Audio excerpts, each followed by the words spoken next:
Olá, sejam bem-vindos aos estúdios da Swain TV. Estamos aqui hoje no nosso primeiro episódio do podcast Premier Racing. Também a gente vai agradecer a Trópico Designer com as suas esculturas que eles estão decorando aqui o nosso espaço. E também vim apresentar o nosso primeiro convidado e amigo, Maurício Sala. Estou muito feliz por você ter aceito o nosso convite, de estar aqui conosco. É o nosso primeiro podcast. A ideia é falar, sim, de automobilismo e, além disso, falar sobre fora das pistas. Tudo o que acontece em torno dos bastidores, o tititi, tudo aquilo que as pessoas acabam não sabendo, né, das histórias. E, principalmente, entender como funciona o negócio, como ganhar dinheiro com isso, como ganhamos dinheiro com isso, como trabalhamos em cima disso, quanto tempo, né, de mercado. O tempo que a gente precisa trabalhar em cima disso, se são 2 horas, 3 horas, ou a vida inteira, ou uma geração inteira de trabalho. E essa ideia, bem-vindos, muito obrigada por estar aqui com a gente. E me conta um pouquinho de como tudo começou, porque é uma honra estar ao seu lado e saber que você era um piloto que estava ali brigando com roda com Senna, é isso mesmo? Isso é um prazer estar aqui. Obrigado pelo convite para participar do Premier Racing. É com orgulho que eu estou aqui, podendo passar um pouco de todo o que eu passei na minha carreira até os dias de hoje. São quase 30 anos que eu vivo do automobilismo. Comecei com moleque correndo de kart. Na minha época, para correr de kart, precisava ter 14 anos. Não é que nem agora que você começa com 6, 7 anos. Comecei a correr junto com a Ayrton Senna, só que ele era um ano mais novo do que eu, então a gente fez um ano junto, que era júnior. Daí eu mudei de categoria e ele ficou sempre uma categoria atrás da minha. Só quando a gente chegou no graduado, que se chamava POC, Piloto Oficial de Competição, que a gente começou a bater roda com roda.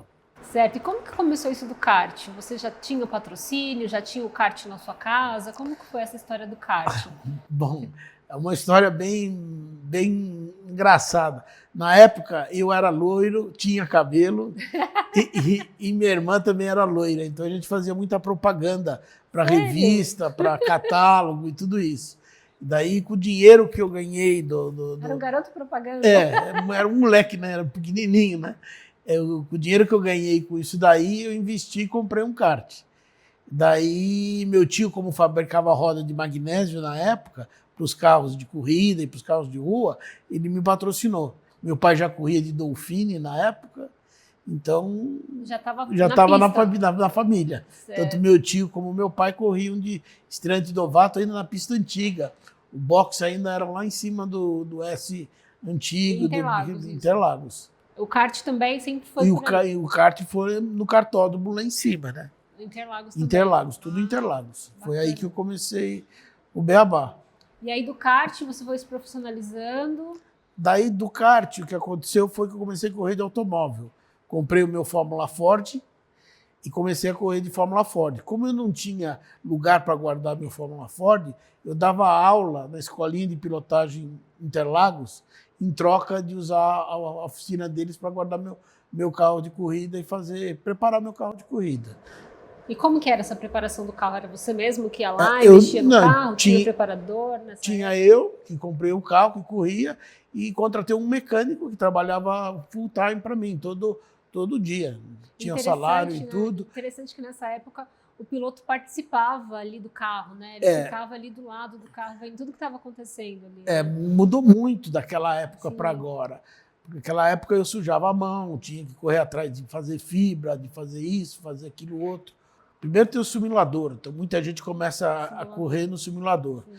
E depois tem as estruturas já montadas de Fórmula V, Fórmula 1600, Fórmula Inter, Fórmula Delta, que já tem praticamente o carro pronto e você aluga ou leva teu patrocinador para poder participar de uma dessas fórmulas, né? Está bem mais estruturado do que na minha época. Antigamente o piloto ele tinha que ser meio que mecânico, né? Tinha que ter um pouco mais noção de mecânica do que hoje em dia. Sim, é justamente isso daí. Tanto que o meu carro eu fazia eu e o meu mecânico. Quando eu fui para a Inglaterra, começar a correr lá, eu não falava inglês. Nossa. Nada. Então eu tinha que descer do carro e fazer junto com o mecânico o que eu queria que mudasse no carro, porque eu não sabia falar. Apontando. Até que comecei a aprender, tanto que eu falo inglês hoje como mecânico, não como um inglês poliglota, como um lorde. E como que foi essa ida para a Inglaterra? Porque você do kart você já conseguiu Fórmula Ford, aí você foi para Fórmula Ford e aí sim você foi para a Inglaterra, né? O que aconteceu foi que o campeonato de Fórmula Ford na época era patrocinado pela Ford. Então tinha um apoio grande da montadora. E quem ganhasse o campeonato escolhia ou um carro zero, que na época era Corcel, ou uma corrida no Festival Mundial de Fórmula Ford na Inglaterra, tá? No fim do ano. Só que o festival acabava em outubro e o campeonato nosso, brasileiro de Fórmula Ford, acabava em dezembro. Então eles pegaram, antes de acabar o campeonato, eu estava em segundo no campeonato, eles ofereceram para quem estava em primeiro. E a pessoa optou por pegar o Corcel, não a passagem para ir para a Europa. Eu, mais do que depressa, fui lá e falei, ó, eu armato isso daqui, me dá, eu vou, de um jeito ou para o outro, eu vou para lá. Estão prontas. Daí eu fui para lá, tive o apoio, na época, do Maurício Gugemin, que era outro brasileiro, e do próprio Ayrton, tá? Sério? Quer dizer, a introdução, apresentar na pista, né? Assim, porque no mesmo dia, corria Fórmula 3 e Fórmula Ford no mesmo evento, em Branzete. E daí foi a minha primeira corrida no exterior. Foi um festival mundial de Fórmula Ford, tinha 200 e poucos inscritos, de mundo inteiro, e eu cheguei em nono na final. Uau. Teve oitavas de finais, quartas de finais, semifinais, até chegar na final. Isso me abriu um caminho para lá. Nossa, foi fantástico, né? Foi. Você passou muita gente aí, muito piloto pela frente, né? E a partir daí, a ideia não foi ir para a Fórmula 1, foi continuar com o carro de turismo ou não?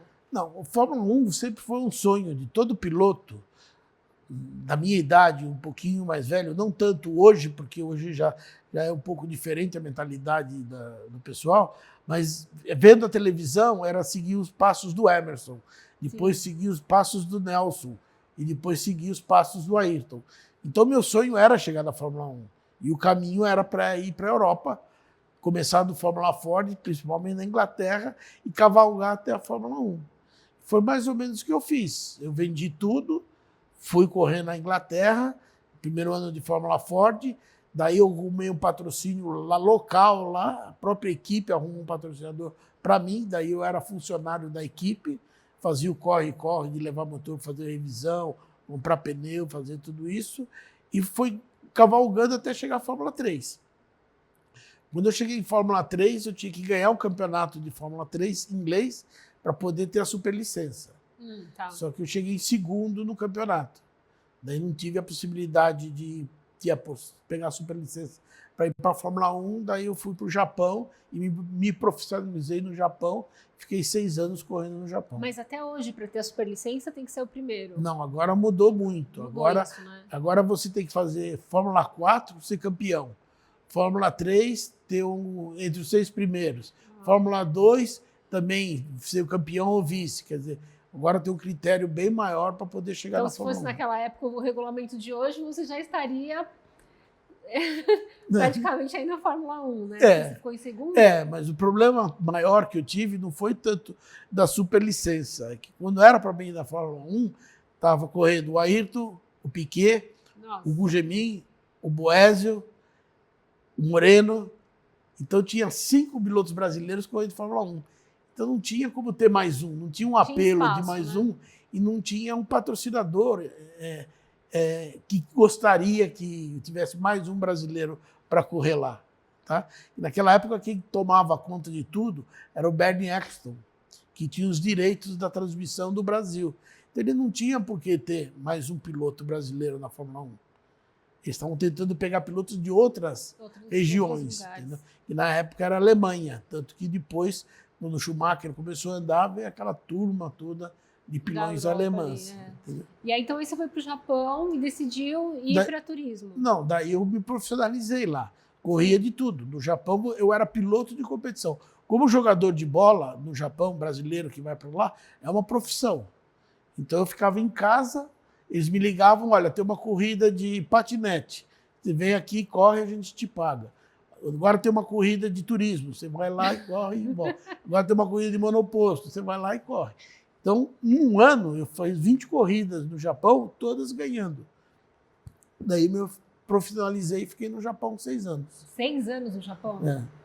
Uau! E lá teve a Mazda, né? Que aí o último ano eu corri pela Mazda, que tinha um motor rotativo, um motor diferente do atual. E a gente ganhou as 24 horas de Le Mans. Só que no ano seguinte mudou o campeonato, boicotando esse motor. Passaram a ser todos os motores 3.5 aspirados, igual da Fórmula 1. E a Mazda resolveu parar de correr. Como eu tinha já um vínculo grande com a Mazda, no Japão é diferente do Brasil. Você está vinculado com uma marca, você fica pro resto da vida com essa marca. Então, comecei a não ter oportunidades para continuar no Japão, voltei para o Brasil. E me diga, como que é correr uma Le Mans, né? 24 horas ali, imersos ali no... Na verdade, a gente não é que a gente guia 24 horas. Tem 3 pilotos, máximo de 1 hora, né? Mínimo de 1 hora, máximo de 3 horas, tá? Mas tem toda a preparação. Sim, porque fica ali na adrenalina. A pista é difícil, não é uma pista aberta, é uma pista que é fechada, uma parte dela é rua normal, daí eles fecham a pista para você poder fazer as 24 horas de Le Mans. É 11 quilômetros, quer dizer, você não tem, se você não fez nenhuma Le Mans, é difícil você ter a possibilidade de treinar nela, tá? E toda vez chove, tem cerração, tem diversas variações climáticos durante as 24 horas. Mais o carro, né? O carro tem que ligar por conta própria. Se você parar no box, você tem que desligar para trocar o piloto e pôr combustível.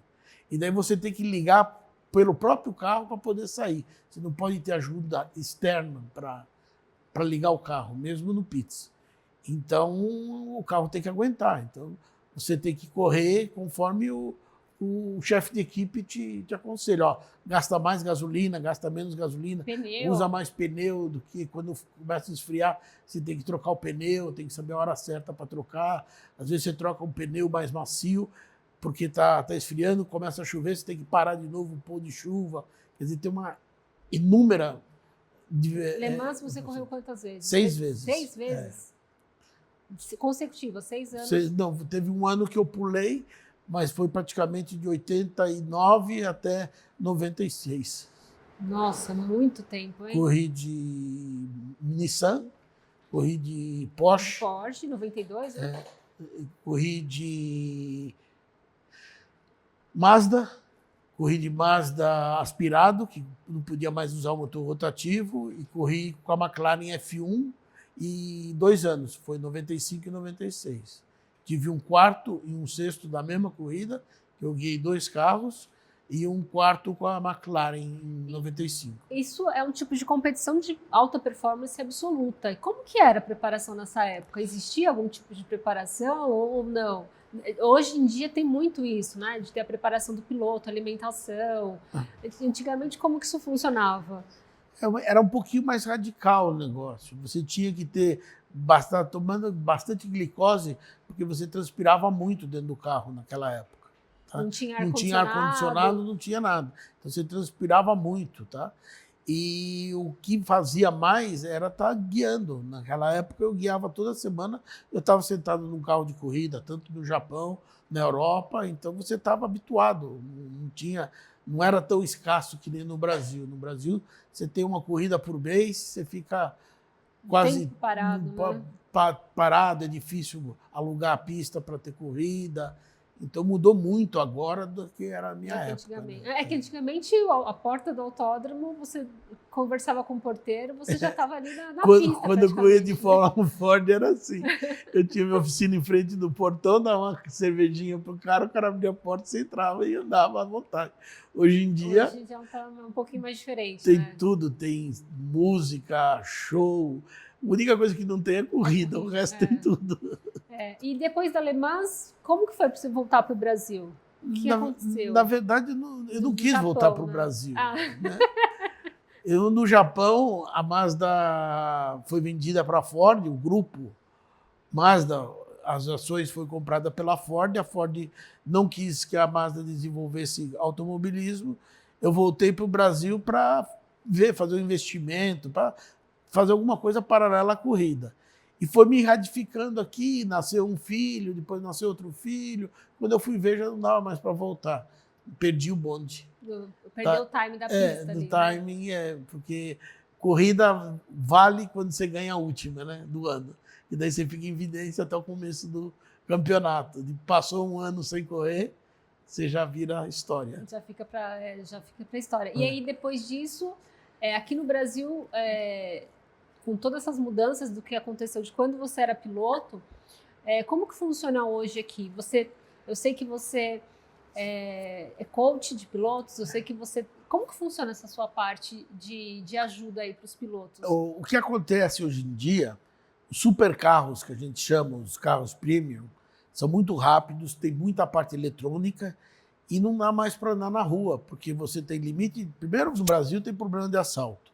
Depois tem problema de limite de velocidade. Qualquer estrada que você pega tem problema de velocidade, não pode passar de 110. Em São Paulo é impossível andar com um carro super esportivo durante o dia.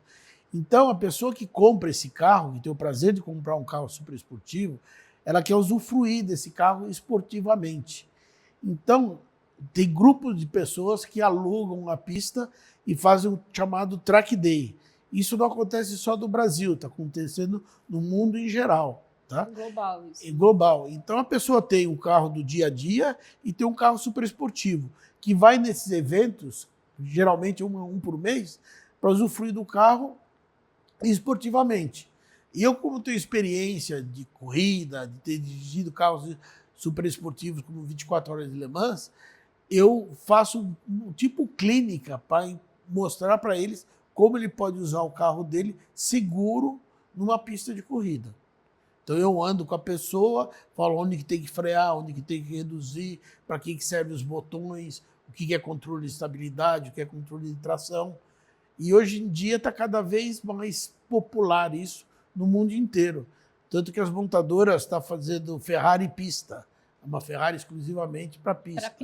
Porsche GT3 RS, exclusivamente para pista. Quer dizer, é um carro esportivo que você pode usar na rua, mas a finalidade dele é para você andar na pista. Existe o botãozinho de pista e o botãozinho de rua. Como ali, disse, né? Um botãozinho que muda tudo. Na minha época não existia nada disso.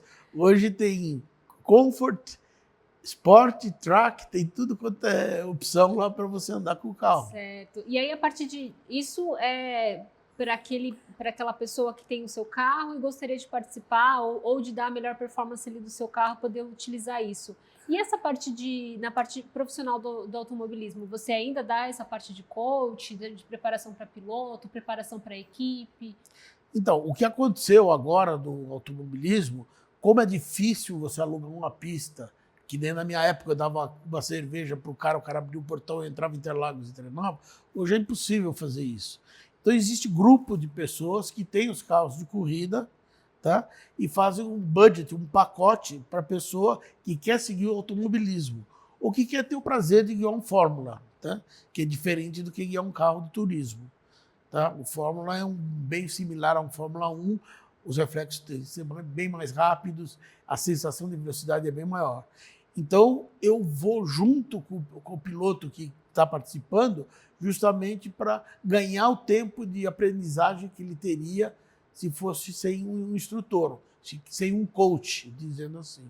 Então, hoje em dia, pelo histórico meu de corrida, esses 30 anos que eu participei, eu passo essa minha experiência, expertise, para o pessoal que está começando, ou mesmo para o pessoal que quer só usufruir do carro de corrida, quer ter o prazer de guiar um carro de corrida. Então, mas se um exemplo, eu sou um piloto e eu gostaria de começar a entrar nesse mundo do automobilismo.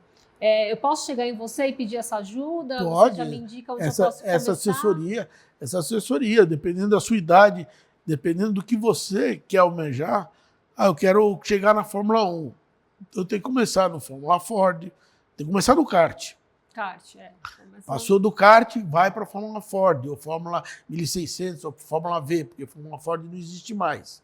Daí fez Fórmula V, fez 1600, passa para pneu slick aerofólio. Daí é uma Fórmula Inter, uma Fórmula Delta. Fórmula 3, infelizmente, não existe mais, só existe lá fora. A nossa brasileira não teve quórum, não teve carro suficiente para fazer uma categoria.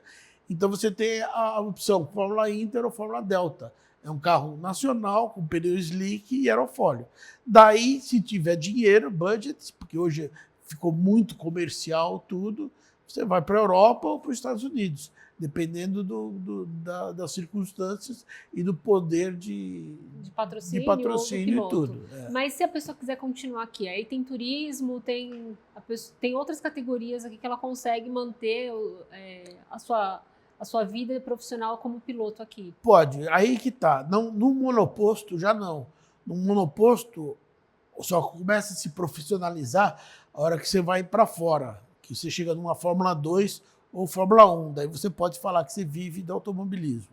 O que acontece no Brasil é o turismo. O pessoal vai para a HB20, depois passa para uma Stock Car, Stock Series, e depois para uma Stock Car ou uma Endurance. Daí ele pode se profissionalizar.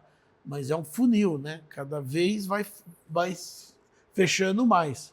Tá? Quer dizer, você tem 300 pilotos andando de Fórmula para ir fechando, até chegar nos 20 que andam de Fórmula 1 ou Fórmula Indy. É um mercado difícil, tem que ter uma dedicação muito grande e preparação mais psicológica do que financeira. E comer o pão que a diabo amassou, porque os bastidores têm muita disputa, é um lado muito comercial fora do... A parte mais fácil é sentar no carro e guiar. Sim. A parte mais difícil é elaborar o budget para você poder sentar e correr tranquilo. As estratégias de marketing, é como se fosse praticamente uma empresa. Hoje é uma empresa. O piloto ele tem que pensar como se fosse uma empresa. Hoje tem muitos pais de meninos que têm condições financeiras que o pai investe no piloto como fosse uma empresa. Ele tem o piloto fazendo academia, ou fazendo uma clínica, ou fazendo um curso em simulador. Tem o preparador físico, que geralmente é físico e mental, e tem a estrutura investindo no piloto para quando chegar no estágio que nem o Bortoleto, começar a ter algum retorno em volta. E me conta dessa genética familiar aí. Veio isso do seu pai, você pilotou também, e agora os seus filhos estão inseridos no meio do automobilismo. Como que é isso para você e como que funciona no dia a dia isso? Bom, para mim é muito gostoso, tá? Porque a primeira impressão que eu tive foi acompanhando meu pai quando ele ia correr de Dolphine. Isso eu tinha 10 anos, tá? Daí, como eu te falei, eu arrumei dinheiro através de propaganda que eu fazia para correr de kart. Daí o vírus entrou em mim e foi até hoje, eu só vivo disso daí. E meus filhos cresceram nesse ambiente. Tá? Todo domingo a gente não vai para a praia, a gente vai para a pista. Então acabou que o Henrico, que é o mais velho, ele acompanhava as minhas corridas, que naquela época eu ainda corria, e ia para os autódromos junto comigo. Até que ele quis fazer uma faculdade, foi para os Estados Unidos, fez uma faculdade de engenharia mecânica e hoje ele está envolvido na Fórmula E elétrica. Desenvolve o motor dianteiro dos Fórmulas E. E se profissionalizou como engenheiro mecânico e está envolvido em corrida, mas na Fórmula E elétrica.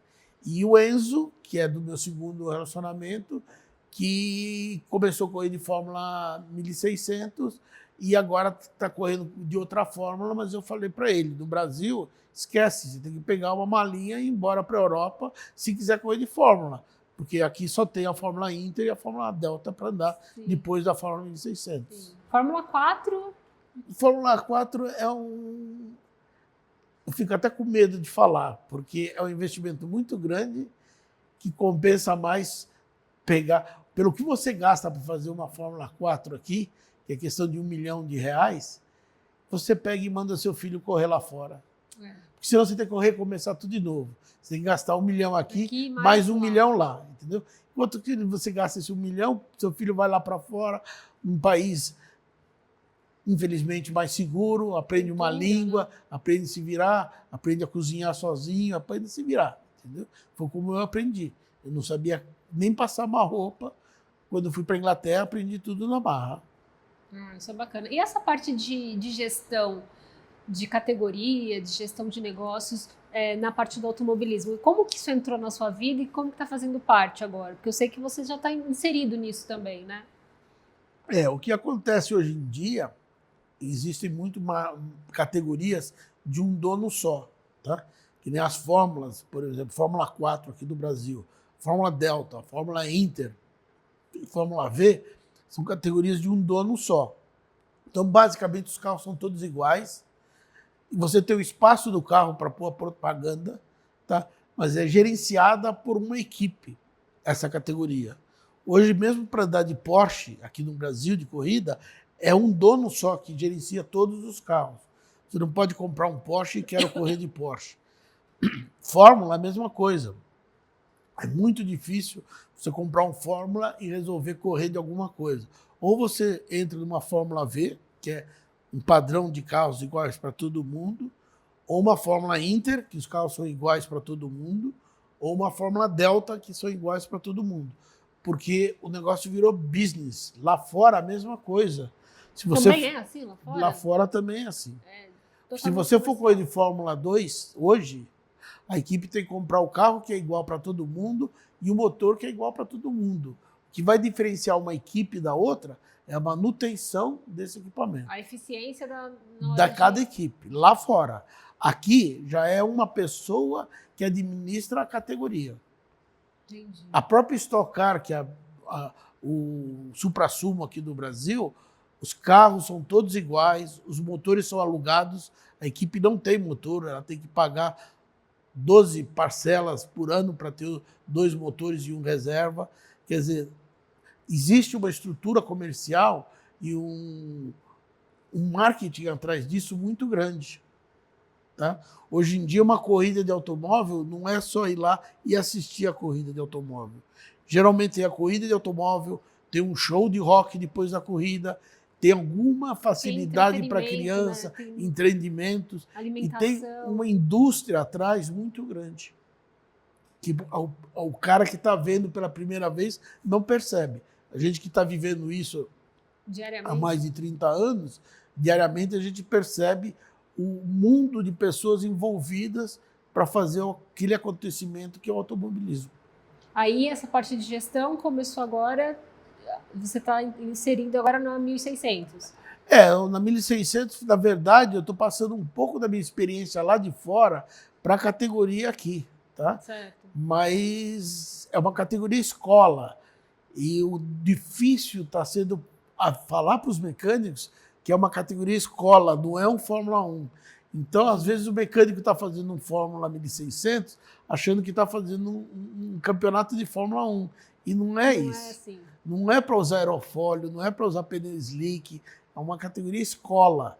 Quer dizer, não tem que ter recurso nenhum, a não ser a pilotagem, para o piloto desenvolver.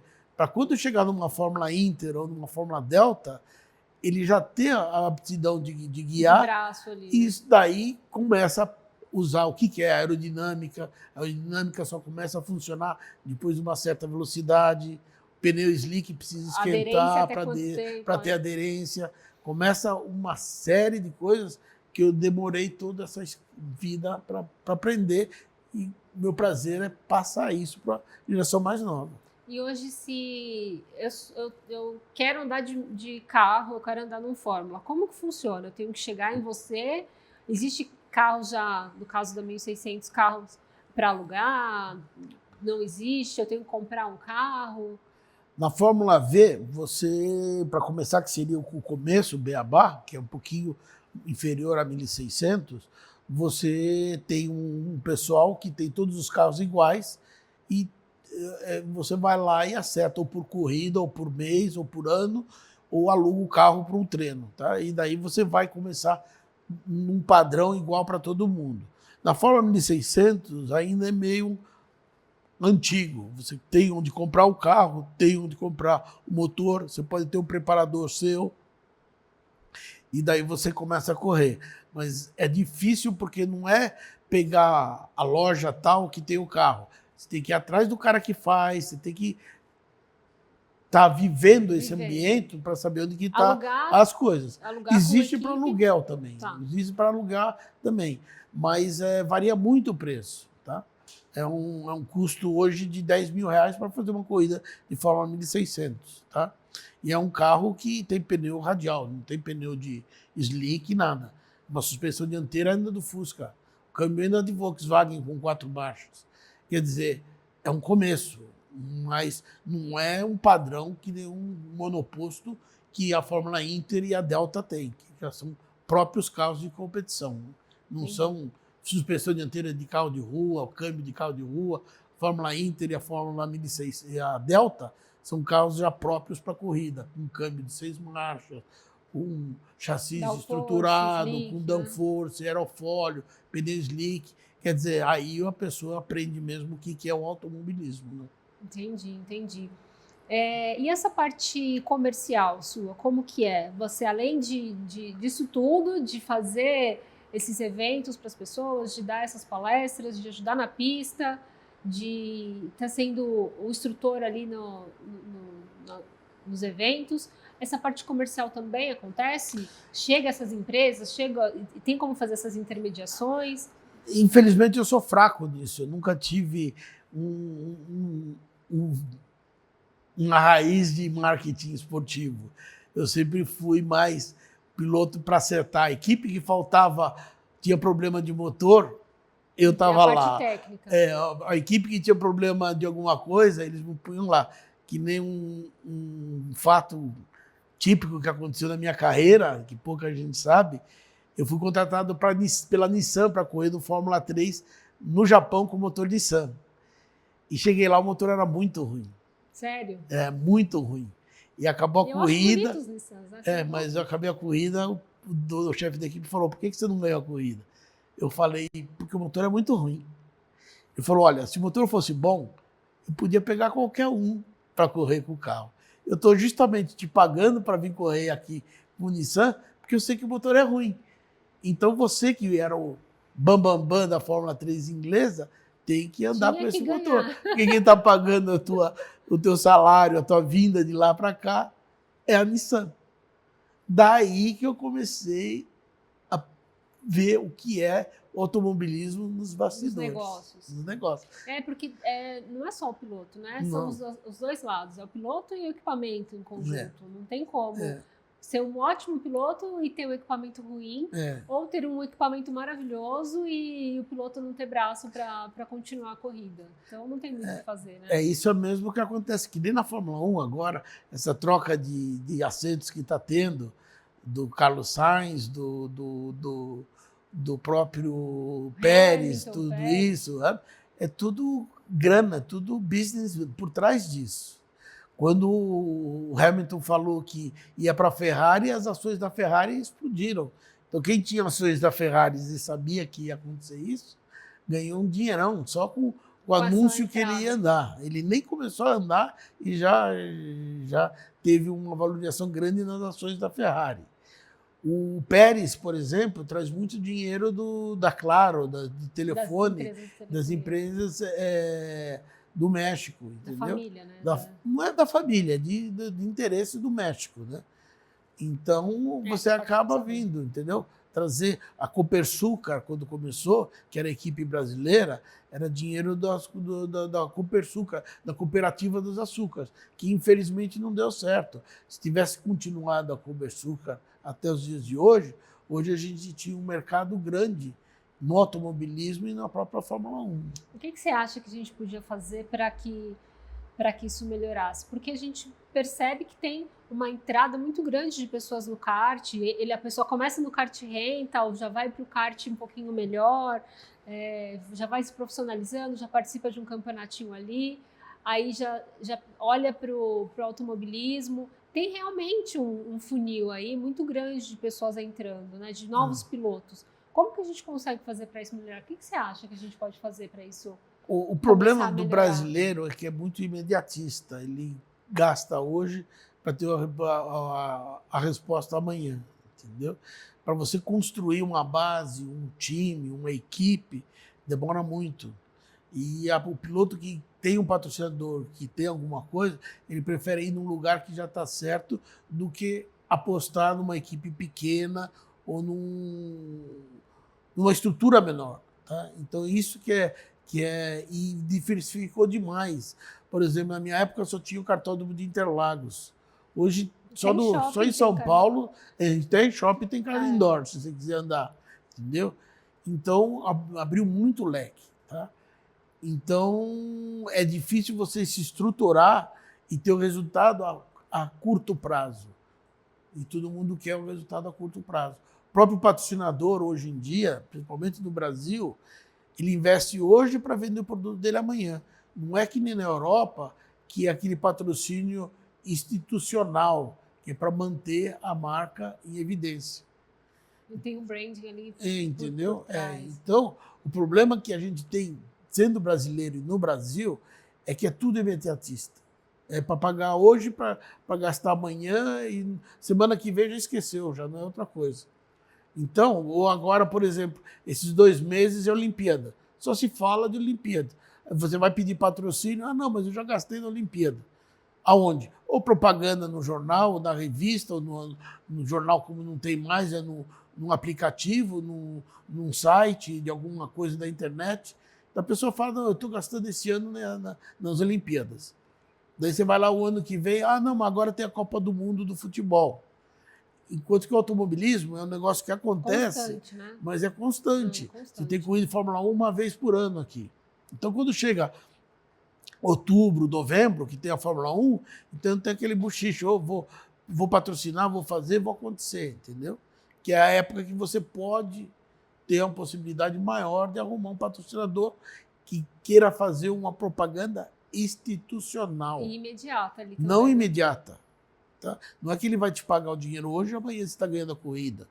Tem que investir na pessoa. Se é uma pessoa que está começando, tem uns 2, 3 anos de investimento até ela ficar num patamar profissional ou ter uma aparição na mídia bem grande. Entendeu?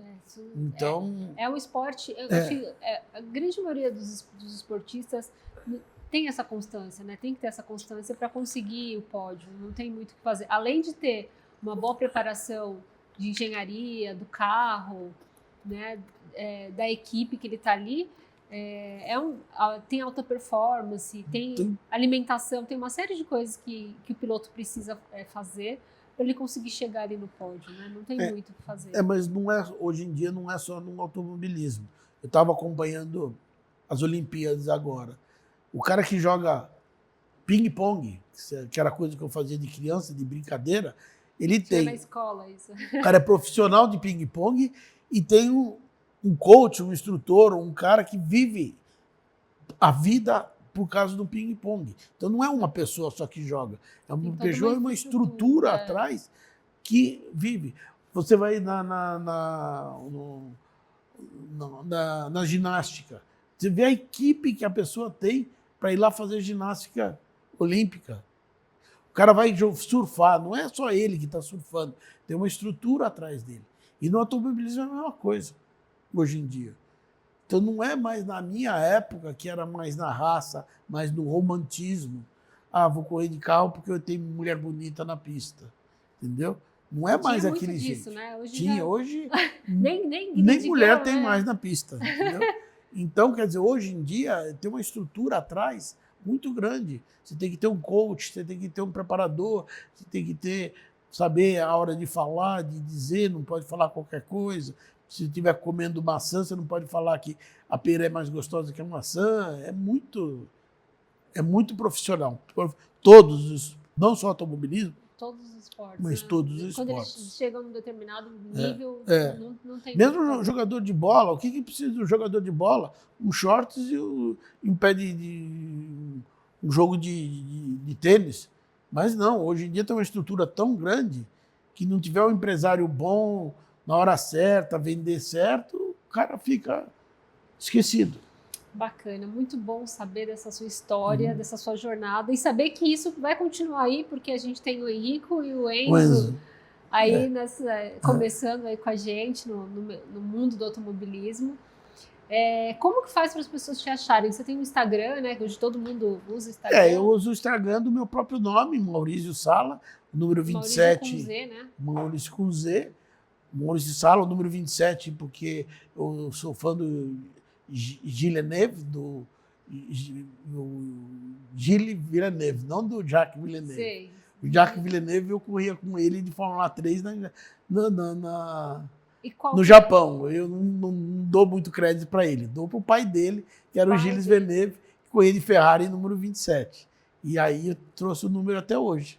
Certo. E meu filho agora herdou, que ele só corre com um carro com o número 27. E o que fez você gostar, assim, de levar o número Porque dele? Primeiro ele era pequeno, o Villeneuve na época era pequeno que nem eu, era arrojado, ele ia para a pista e morava no motorhome, não ia para os hotéis de luxo. Acontece ficava, no Sul, né? No Sul tem muito disso. O pessoal ficava quer dizer, o cara estava lá para aquilo lá, não estava pelo glamour da Fórmula 1, e sim para poder pilotar e ser o melhor.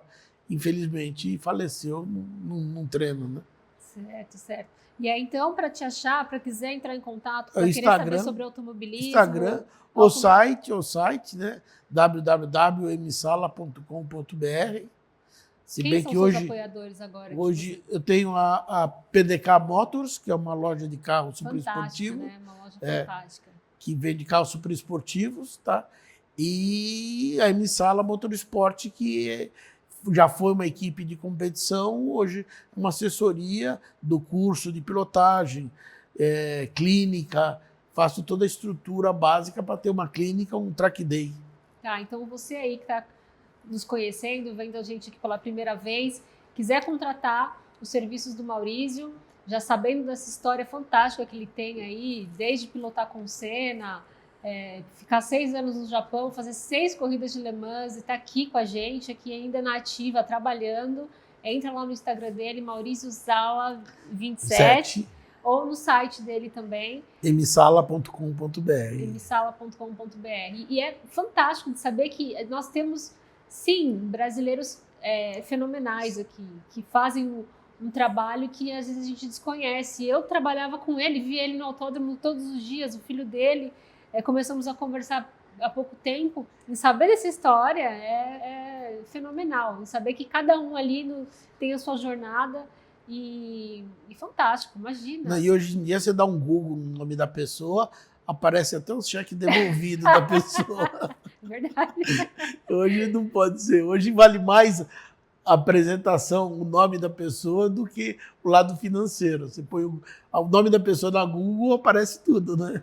Sim, mas essa história do automobilismo aqui no Brasil é bem marcante, né? A gente precisa sempre enaltecer quem está com a gente, quem principalmente está na ativa e principalmente passando essas dicas valiosas para quem está na pista, que isso é fundamental para o piloto e para a equipe, porque hoje em dia a gente percebe, sim, que tem essa falha nas equipes, nos pilotos. Tem um mercado muito grande de automobilismo no Brasil a ser explorado. Infelizmente, a gente perdeu um montão de pistas, que nem Rio de Janeiro, Curitiba, Brasília, que vai e não vai. Mas, se Deus quiser, a gente vai se estruturar melhor, vai ter mais autódromos, vai ter mais equipes, vai ter mais fórmulas, mais campeonatos. E o problema hoje em dia é a escassez de horário, porque são poucas as pistas para poder fazer parte do automobilismo, né? Sim, vai dar certo. Vai aparecer pista pra gente, a gente vai estar na pista. Se quiser também encontrar a gente na pista, você entra lá no Instagram dele, ele vai estar lá dizendo que pista que ele vai estar lá, pode ir lá, chegar, conversar, vai ser bem bacana. À vontade. Obrigada por ter vindo. Um prazer todo meu. Obrigado por você participar do programa. Venho sempre que precisar, eu venho. Vamos ver se eu trago os filhos da próxima vez. Verdade. Vamos contar a história do... Nossa, trabalhar no fim do ano, quando meu filho vier para a Fórmula E, vai ser um prazer trazer ele aqui e fazer um programa, explicar um pouco de como funciona o motor elétrico. A dinâmica do dia a dia dele. E o motor elétrico, o que faz, o que não faz, que até eu fico surpreso, às vezes, conversando com ele. Bom, já está marcado. Está marcado. Obrigada. e até a próxima. Obrigada, viu?